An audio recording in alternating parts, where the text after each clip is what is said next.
So friends, in this series, we'll be having two videos. One will be for reconstitution of firm and one will be for dissolution of firm. ये दोनों एक ही chapter है, but we'll be splitting over this chapter.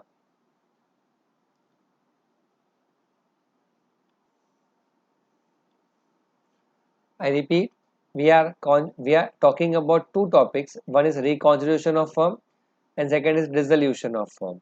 So reconstitution and dissolution is a same topic accordingly, but we'll be learning it differently.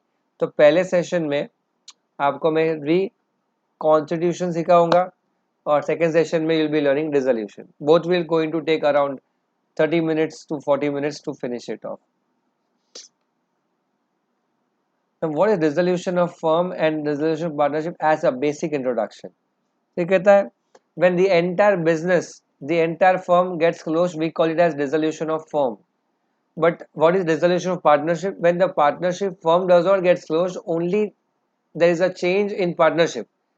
That is, if you say that partners are changing, partners are admitted, partners are removed, expelled, retired, death, इसे हम क्या कहेंगे? Dissolution of partnership. When the relationship among partners change, we call it as dissolution of partnership. But if the relationship between the partners does not change, entire firm gets closed down. We call it as dissolution of firm. ये चीज याद रखना moving forward. अब हम जो पढ़ेंगे वो पूरा क्या है? Dissolution of partnership. इसको हम क्या कहते हैं? री कॉन्स्टिट्यूशन ऑफ फर्म भी कहते हैं. Dissolution of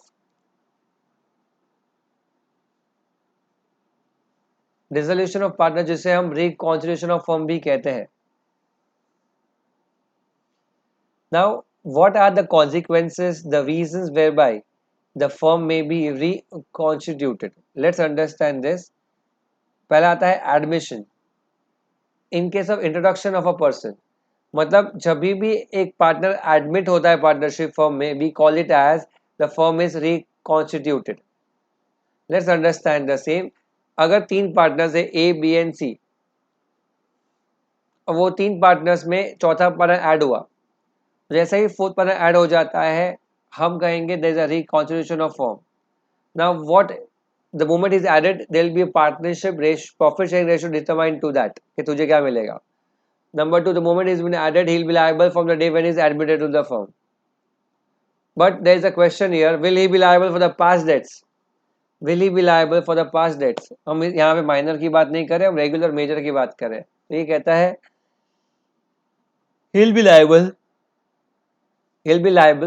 from the date what he has joined. But अगर he wants to, वो करेगा ही नहीं, but even if he wants to be liable right from the day one, yes sir मुझे भी liable पहले से होना है, I want to be par with every partner, मुझे भी पहले से लायबल होना है, मैं आज ज्वाइन हुआ लेकिन मुझे पहले से लायबिलिटी चाहिए, then you have to enter into a contract. Contract of what? A contract of novation. याद से सुनना, अ कॉन्ट्रैक्ट ऑफ नोवेशन. और इस नोवेशन में हम there will be three parties, tri party contract जो एंटर होगा creditors, partners and incoming partner के बीच में, और कहा जाएगा अभी से ओल्ड एग्जिस्टिंग पार्टनर्स ही नहीं, एडिशनल पार्टनर भी क्रेडिटर्स के लिए लायबल रहेगा. Let's understand this. A new partner can be introduced only with the consent of all partners. The share of profits which a new partner is entitled to get is fixed at the time he becomes a partner. He is liable for all the debts of the firm after the date of admission, but he is not responsible for the act done before he became a partner.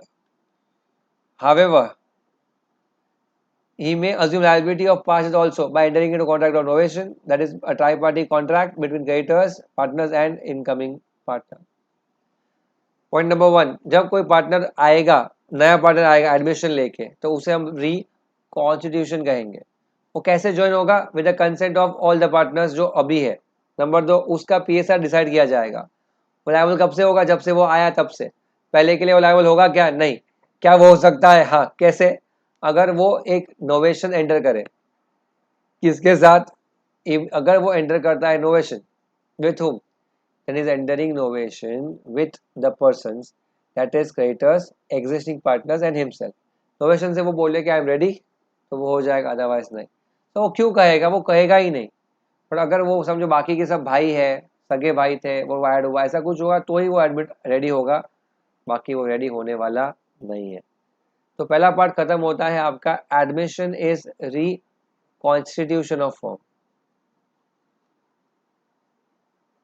Second element में हम आते हैं, we call it as what, retirement of partner. एक simple logic है, अगर कोई partner, if the partner retires from office, the day when he retires, the day when he retires, normally he shall not be liable from that day onwards. However, if he is an active partner, then he should be liable till the date what he gives public notice. Active partner needs to give a public notice. If he does not give public notice till the date when he gives the notice, he will be liable, even though he is retired. And after giving public notice, he should not be liable. Number two, is he liable for past death? Answer is yes. जब तक वो partner था तब तक वो liable रहेगा, partnership छोड़ने के बाद से लाइबल नहीं रहेगा। Next one, does sleeping partner required to give notice? Answer is no. Sleeping partner को कोई नोटिस देने की जरूरत नहीं है। You don't require notice for a sleeping partner, you just require for which partner? Active partner. मतलब sleeping partner retires when he gives a resignation, he does not need to give a public notice because he is a partner जिसको लोग जानते नहीं है क्योंकि वो sleeping partner है।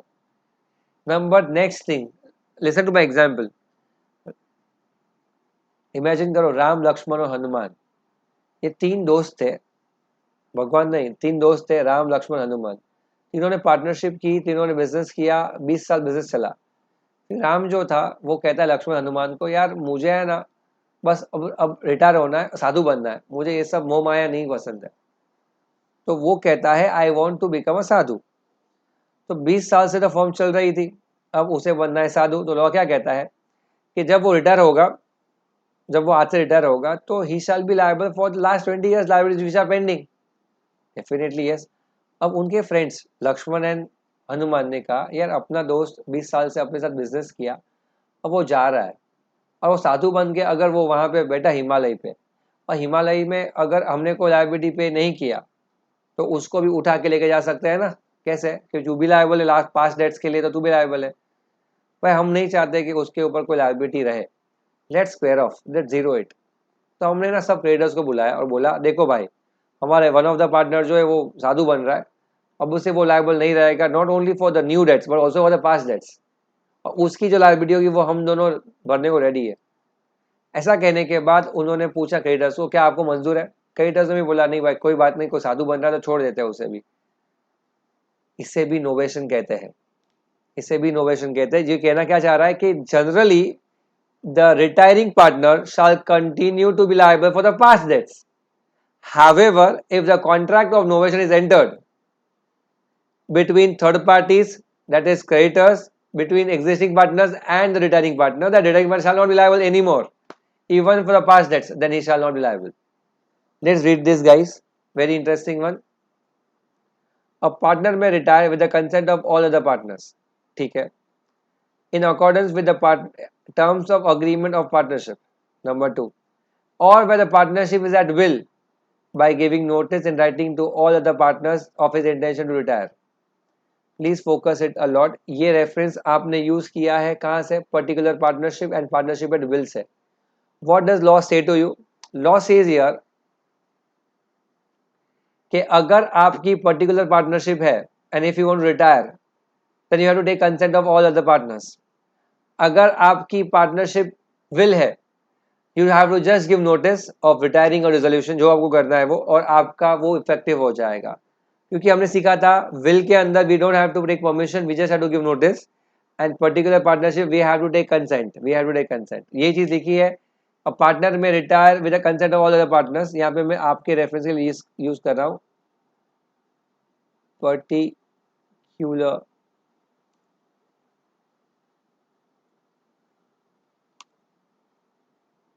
Partnership.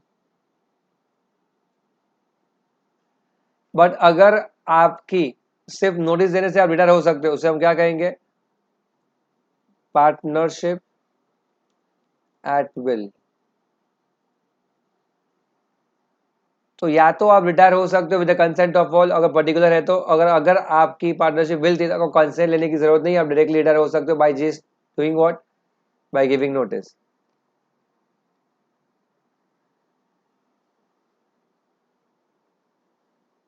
ये आगे कहता है, it's already 2 a.m. at night. I'm taking the lecture. I hope I'm doing my justice to this. A retiring partner remains liable for the partnership debts contracted while he was a partner. Yes, sir. जब वो partner था तब तो liable रहेगा. He may, however, be discharged from liability to any third party for the acts done before his retirement by doing what? By novation. In that case, if the parties, that is creditors and the existing parties agree, then the liability may be relieved for the retired partner not only after retirement but also before retirement. फिर कहता है the retiring partner continues to be liable to third parties for all acts of the firm until public notice is given. मतलब अगर आप retire हो भी गए but अगर आपने पब्लिक नोटिस नहीं दिया then you will be liable till the date you give public notice. Such notice may be given either by the retired partner or by any member of the reconstituted firm. कोई भी notice दे सकता है.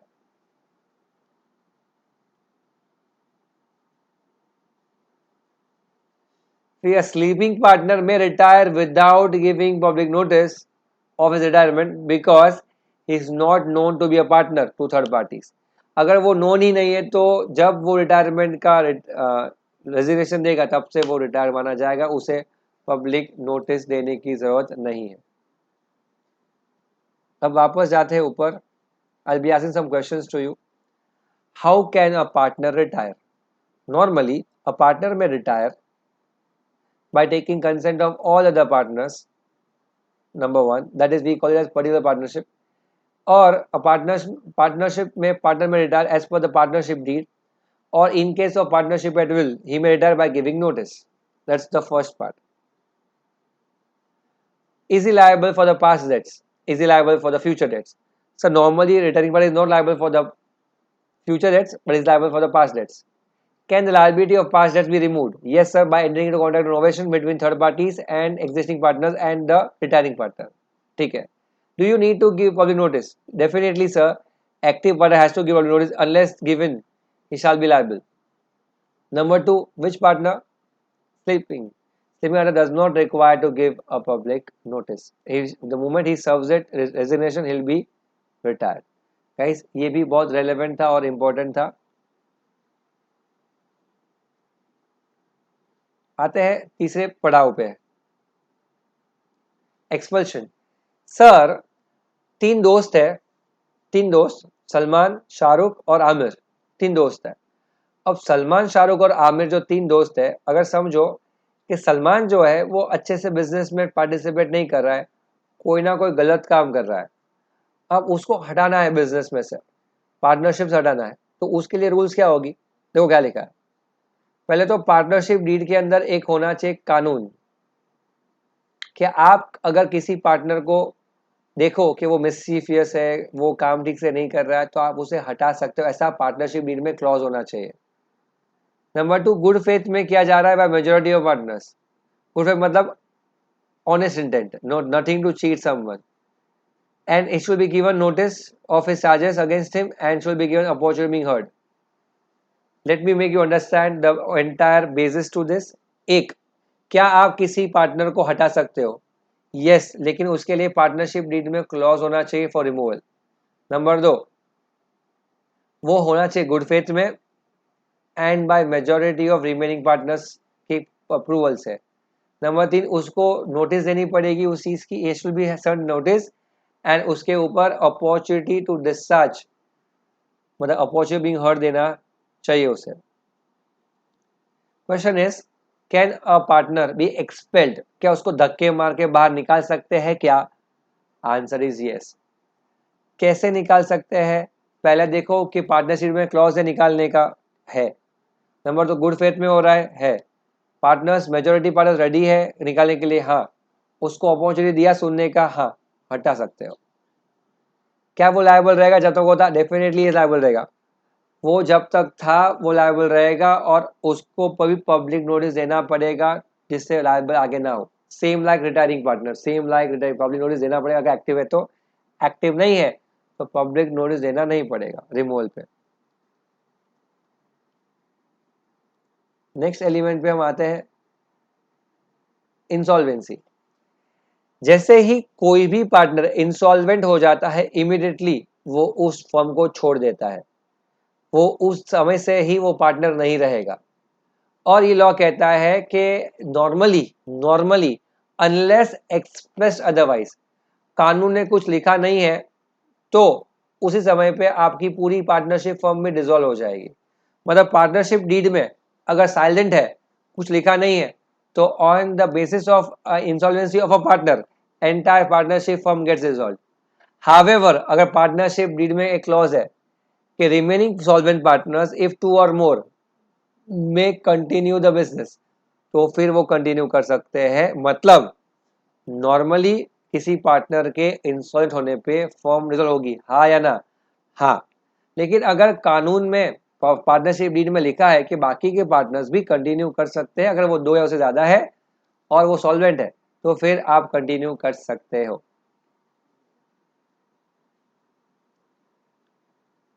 ये word इसीलिए लिखा है कि firm dissolve हो गया, डिपेंड किस पे करता है, कॉन्ट्रैक्ट में कुछ टर्म्स थे या नहीं थे उस पर। Same provision applies to death. Same, death होने पे पार्टनरशिप फर्म में से वो पार्टनर रहेगा नहीं और पार्टनरशिप फर्म डिसॉल्व हो जाएगी। लेकिन अगर पार्टनरशिप डीड में लिखा है कि बाकी के पार्टनर्स कंटिन्यू कर सकते हैं, अगर वो 2 या उससे ज्यादा है तो बाकी के पार्टनर्स कंटिन्यू कर, नहीं बोला है तो इंसॉल्वेंट या डेथ होने पे वो फर्म बंद हो जाएगी, ध्यान रखना। अब आता है ट्रांसफर ऑफ इंटरेस्ट। ये कहता है, मान लीजिए 3 पार्टनर्स हैं, ठीक है। 3 पार्टनर्स कौन है? X, Y and Z. Z ने क्या किया, अपना शेयर किसी और को दे दिया। किसको? Z1 को। यहां पे जेड कौन है? ट्रांसफरर। Z1 कौन है? ट्रांसफरी। जेड कौन है? असाइनर। Z1 कौन है? असाइनी। ये कहता है कि जब आपने आपका इंटरेस्ट आपका बेनिफिट किसी और को ट्रांसफर किया तो क्या होगा? When a person transfer his interest to another person, the transferor is called assignor and transferee is called assignee.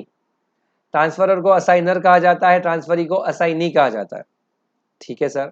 आगे आगे कहता है कि जैसे ही आपने उसे इंटरेस्ट ट्रांसफर किया तो एक्चुअली पार्टनर नहीं है फर्म का, आपने आपका शेयर उसे ट्रांसफर किया है। तो कहता है इसे हम क्या कहेंगे? इसे यहाँ पे हम कहेंगे ट्रांसफर ऑफ इंटरेस्ट। आपने पार्टनरशिप का स्टेक नहीं बेच सकते क्योंकि ये म्यूचुअल अग्रीमेंट पे होता है ना, तो बाकी पार्टनर्स को पूछे बिना आप ऐसा कर ही नहीं सकते थे। अगर किया है तो क्या होगा देखिए, वो जो पार्टनर है उसे, जिसको असाइन किया गया है, असाइनी X1 Z1 को, वो प्रॉफिट में शेयर ले सकता है।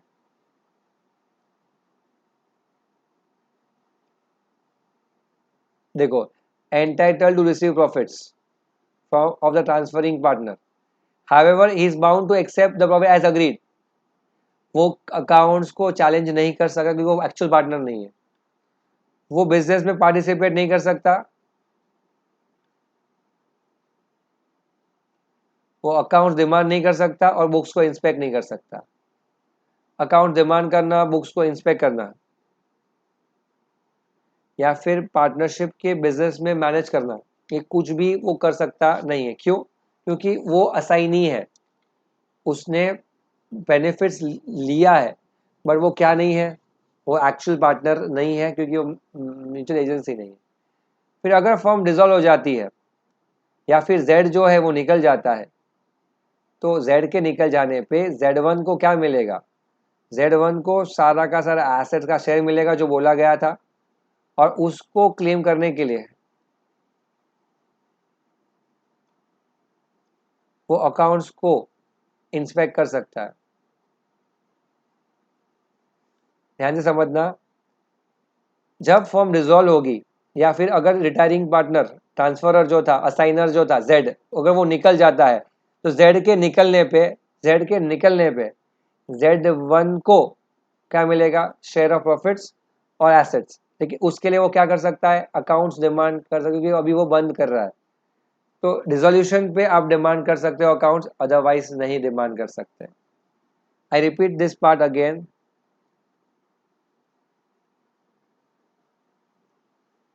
What does it talk about? It talks about a simple concept कि अगर पार्टनर्स है और कोई पार्टनर अपना शेयर किसी और को देना चाहता है,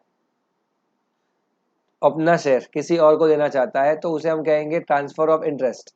ट्रांसफर ऑफ इंटरेस्ट में लॉ ने लिखा है कि जेड ट्रांसफरर हो गया एग्जाम्पल पे, और जेड वन ट्रांसफर ही हो गया, जेड असाइनर हो गया और जेड वन असाइनी हो गया। अब ये Z1 को अगर ट्रांसफर ऑफ शेयर दिया तो क्या Z1 को सब पावर्स मिल जाएंगे Z के? नहीं सर, Z1 को Z के सारी पावर्स नहीं मिलेंगे। Z1 will have right to share profits but not to interfere in business. it should not have right to interfere in books of account and inspect the books. However, dissolution पे जब firm बंद हो रही है या फिर Z retire हो रहा है, that time he can claim profits as well as assets का शेयर, और तभी वो बुक्स ऑफ अकाउंट्स भी क्लेम करने की बात कर सकता है। This is your transfer of interest. And the last one,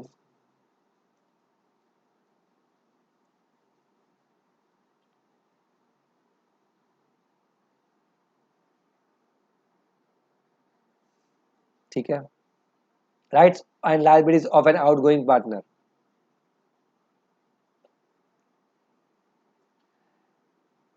एक आउटगोइंग पार्टनर मतलब जब रिटायर होके बाहर जाता है, एक्सपेल होके बाहर जाता है, फर्स्ट राइट आता है क्या वो कॉम्पिटिंग बिजनेस कर सकता है? अगर एक मोबाइल फोन का शोरूम था, तीन partners X Y and Z, और जेड ने पार्टनरशिप छोड़ दी, तो क्या वो मोबाइल फोन वाला बिजनेस कर सकता है क्या? इसको कहते हैं कॉम्पिटिंग बिजनेस। ये कहता है कि you can, a partner who is expelled can do the competing business. He should just ensure कि वो फर्म का नाम यूज ना करे जिसमें वो पार्टनर था। He should not take the clients of the firm, customers firm के जो थे उसको वो एंटरटेन नहीं कर सकता, और वो ही शुड नॉट क्लेम कि he was a partner of the firm, मतलब वो फर्म का नाम यूज नहीं कर सकता। He can not represent himself for the same, and he should not solicit the customers. ये तीन कंडीशंस जो है कि पार्टनर्स का फर्म का नाम यूज नहीं करने का, ऐसा बोलने का नहीं कि पार्टनर था उस फर्म का, और उस कस्टमर्स को एंटरटेन नहीं करने का, तो आप क्या कर सकते हो? आप कंपीटिंग बिजनेस कर सकते हो रिटर्न होने के बावजूद भी। लेकिन लेकिन अगर आपने अग्रीमेंट एंटर किया था जब आपने ज्वाइन किया था फर्म, कि अगर यहां से कोई पार्टनर निकल जाता है तो वो कंपीटिंग बिजनेस नहीं कर सकता। अगर ये ऑलरेडी लिखा गया था स्टार्टिंग में पार्टनरशिप डीड में, तो आपके वहां से निकलने पे आप कंपीटिंग बिजनेस उस एरिया में कर सकते नहीं हो, आपको उस एरिया से दूर जाना पड़ेगा। आप उस एरिया में कंपीटिंग बिजनेस नहीं कर सकते, और ना करने को क्या नहीं माना जाएगा? वॉइड माना नहीं जाएगा, वैलिड माना जाएगा। किसी को बिजनेस करने से रोकना गलत है। Agreement in restraint of trade, किसी को बिजनेस करने से रोकना गलत है। लेकिन अगर आप रोक रहे हो, क्यों? जो लॉ ने आपके डीड में आपने खुद ही लिखा था कि यहाँ से जो भी पार्टनर निकलेगा वो कॉम्पिटिंग बिजनेस नहीं कर सकता उस एरिया में, तो फिर आप नहीं कर सकते हो, वो अग्रीमेंट वैलिड माना जाएगा। ये चीज आप आगे सीखोगे, मैं सिर्फ यहाँ पे टच की है। अब ये कहता है कि मान लीजिए प्रॉफिट्स, एक पार्टनर रिटायर हो गया, वो यहाँ से निकल गया, निकलने के बाद उसने कहा मेरा कैपिटल दे दो, हिसाब मेरा, तो क्या ठीक है, तेरा कैपिटल 20 लाख रुपया है, तेरे को कल आके लेके जा। वो कल जाता है, बोलता है अरे पैसे नहीं है, कल आ। कल कल करते करते करते करते टाइम हो जाता है और पैसा मिलता नहीं है। तो ये कहता है जब तक आप उसके अकाउंट्स को क्लियर नहीं करोगे, जब तक आप उसे कैपिटल को रीपे नहीं करोगे, तब तक उसे या तो प्रॉफिट का शेयर मिलते रहेगा जो पहले था, या फिर 6% के हिसाब से इंटरेस्ट मिलता रहेगा, विच एवर इज हायर, जब तक आप उसका हिसाब क्लियर नहीं करते। मतलब आप रिटर्न हो गए, the balance is 25 lakh rupees payable to you, पर जब जिस दिन तक आप पे नहीं करते हो, जिस दिन तक आप उसे पे नहीं करते हो, उस दिन तक you are liable for what? Firm will be liable to such partner for share of profits, और शेयर ऑफ प्रॉफिट्स और interest at the rate of 6% per annum. This is your B part, and here we finish off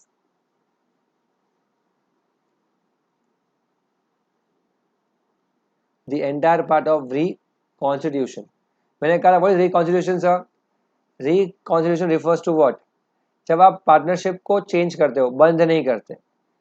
जब कोई बंदा partner बनता है तब ये होता है, जब कोई बंदा यहाँ से डरो तब ये होता है, जब किसको एक्सपेल करो तब ये होता है, जब किसी को यहाँ से इंसॉल्वेंसी हो या डेथ हो तब ये होता है, आपका इंटरेस्ट ट्रांसफर को तब ये होता है। These are the basic situation where by reconstitution of firm arises. I hope that is very clear to every one of you. Let me just take it as question answers again. It will help you to remember it better. ठीक है, first question from admission. How does a partner gets admitted, a person get admitted to the firm? Answer, by consent of all partners. Question 2. Will his profits share will be decided at the time of admission? Answer is definitely yes. From which day will he be liable normally? From the day when he is admitted to the firm. Can he be liable for the past debts also? Answer is yes, by entering into contract of novation with the creditors, existing partners and him. Question number 2. Retirement. How does a partner retire? In case of particular partnership, by consent of all partners. In case of partnership at will, by just giving notice. Will he be liable for the future debts? No, sir. Once he is retired, he is no liable for future debts. Will he be liable for the past? Yes, sir, he will be liable. When he will not be liable for the past, if he enters into contract of novation and the existing partners agree to take liability on behalf of him with the creditors. Will he be liable if he does not give public notice? Answer is yes. Liability continues till the time he gives public notice. But sleeping partner does not require public notice. Next part. Expulsion. Can you remove a partner from the firm? Yes, sir. If that is written in the deed, it's in good faith. Majority partners have the same opinion. And the last stuff यहाँ पे आता है वो है उसको आपने opposite opinion हट दी थी. नेक्स्ट, किसी पार्टनर के इंसॉल्वेंट होने पे क्या फर्म और वो पार्टनर पार्टनर नहीं रहेगा? यस सर, फर्म बंद हो जाएगी और वो पार्टनर पार्टनर नहीं रहेगा। लेकिन अगर आपके क्लॉज के अंदर लिखा है रिमेनिंग सॉल्वेंट पार्टनर्स ऑफ 2 और मोर में कंटिन्यू, तो फिर वो हो सकता है। डेथ में भी सेम प्रोविजन, डेथ पे रिजोल्यूशन होगा लेकिन बाकी कंटिन्यू करना चाहते हैं और लिखा है लॉ में तो वो कंटिन्यू कर सकते हैं, नहीं लिखा है तो डिजोल्व होना ही पड़ेगा, फिर नया बनाना पड़ेगा। और इस ट्रांसफर ऑफ इंटरेस्ट, जब एक पार्टनर अपना इंटरेस्ट किसी और को दे देता है, अपना प्रॉफिट 30% था उसने किसी और को दे दिया, इसे कहते हैं ट्रांसफर ऑफ इंटरेस्ट। जब होगा ट्रांसफर ऑफ इंटरेस्ट तो क्या होगा? ट्रांसफर ऑफ इंटरेस्ट के अंदर जो नया बंदा है उसे प्रॉफिट का शेयर मिलेगा, बट अकाउंट्स का एक्सेस नहीं मिलेगा, इंस्पेक्शन बुक्स नहीं मिलेगा और बिजनेस में पार्टिसिपेट करने नहीं मिलेगा। क्यों? क्योंकि वो बाहर का बंदा है। बट जब फॉर्म डिजोल्व होगी तब उसे क्या मिलेगा? फॉर्म के डिजोल्व होने पे उसे अपना प्रॉफिट को शेयर लेने के लिए बुक्स ऑफ अकाउंट्स को चेक करने का मौका मिलेगा। I hope you will be clear with every stuff of it. Please comment, guys. We'll be able to understand it better. I'll understand it better whether you understand it or not. 2:10 is the time now. I'll close it. Take care.